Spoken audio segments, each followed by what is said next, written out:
pala mga pre, nandito ako sa Batangas. 6, Sa Batangas ako, tinda namin ulam. 3, 2, Sa may hindi nga ako champorado, 40 nagbibilang. pesos. At may sticker na natin dyan, mga boss. It's correct. Yan, giniling na may itlog. 14. Ay, 14. Tapos isda na malaki. Hindi ko alam kung anong isda yan.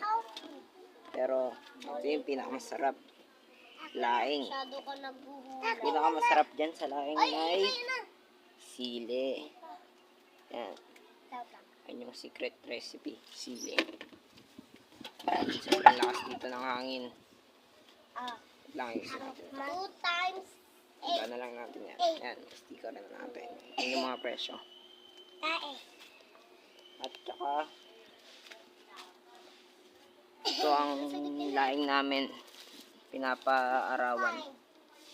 4, 3, May init dito sa Batangas. 1, go!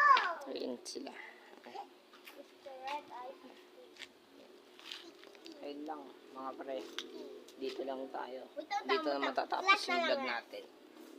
Konting mamaya na lang ulit tayo magkita mga pre. Thank you.